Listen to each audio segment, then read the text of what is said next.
And we're so glad to have you here today, Ben. Amanda, so happy to be here. Kara, so happy to be here. Thanks again for the invitation to be on the blue couch talking about some of the exciting things happening at JES. Yeah, the spring term is upon us. Right. I mean, it might not look like spring out there today, but spring is upon us, and our term actually kicked off last night. We had a wonderful reception. We had about 80 people show up for our kickoff and our first event, but we are never quiet once we get the term going.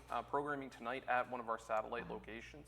At the ECAT location in downtown, we've got a program happening this evening, but tomorrow we kick off the community conversation series that we're now doing every term. We've got two amazing experts that worked in two different gubernatorial administrations talking about state level policy for childhood education, what that's going to look like. Tickets are still available for that. And if folks want to bring a lunch, they can. If they want a lunch, they can register in advance, $5. You get a lunch provided for you from the Jefferson Educational Society. Cool. A big event, though, happening in May. Doris Kearns Goodwin coming in. That's going to be a fascinating evening. Huge, right? Pulitzer Prize winning author, presidential historian. The JES is so proud to be able to partner with the Erie County Bar Association to bring Doris to Erie, Pennsylvania. So we are celebrating Law Day. It's an annual celebration nationwide. We're able to partner with them, bring somebody who's been in Erie for the Global Summits before to talk about her most recent book coming out this month, An Unfinished Love Story, a memoir that recounts the 60s and what her and her husband were able to do, reporting, going back through the archives, their own personal memorabilia. It's a wonderful book, a touching memoir. She's going to be talking about that and the state of democracy today. That's going to happen at the Warner Theater on May 9th. Yeah, you need a little bit more space for her, probably. We absolutely And a lot of what you're talking about, especially as we ramp up into election season, focuses on the election and all that's going on. Do you see your numbers go up a little bit in an election year? We do. People are curious about talking about the state of democracy and especially politics as we take a look at that. We have that series actually continuing Tuesday, The Loss of Democracy Then and Now. Sometimes nations don't keep their democracies.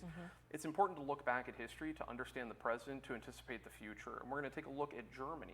We're going to look at Germany in the 1930s and Germany today, what lessons can be learned and applied from that. Historian and political scientist Amy Carney from Penn State Barron is going to lecture on Tuesday on that series. You know, you all have been doing this long enough now with your global summits to kind of gauge what does Erie want? Like what is the one thing that always draws a big crowd? Well, so I really think it's curiosity, really. Yeah. It's not just one theme, and I think that's an important thing that the JES does, is this isn't a one-way activity or a one-lane road for us. It's really a back and forth with our audience. What are you curious about learning about? What can we provide on our platform? And so that's why we're able to provide a suite of programming that touches on the future of humanities, the current state of the arts, to talk about politics, to talk about what it looks like at the local, state, and national level, and then to bring in big-name speakers and connect folks with the best and brightest minds in the country in their own backyard here in Erie, Pennsylvania. And those remote locations are really helping you guys reach some of those areas that possibly you haven't before. That's true, Kara. We wanted to make sure that geography wasn't a barrier of access of opportunity to the kind of programming that we do. So we're so fortunate to partner with folks in Corey, the Corey High Ed, in Fairview, the Lincoln Community Center, part of the library system, and also Edinburgh University, as well as Harbor Creek Township, and then ECAT, right in the heart of the city. Take the programming to where the people are, not try to bring the people to us. We know not everybody can get to our location. We love being great neighbors of Erie News Now, but not everybody can get to the JES, so let's take our programming to them. For the complete rundown of what's ahead, you can go to jeserie.org, I believe, for more information. Absolutely, and you can follow and like us on all of the social platforms, find up-to-date information about programs, whether they're sold out, tickets still available.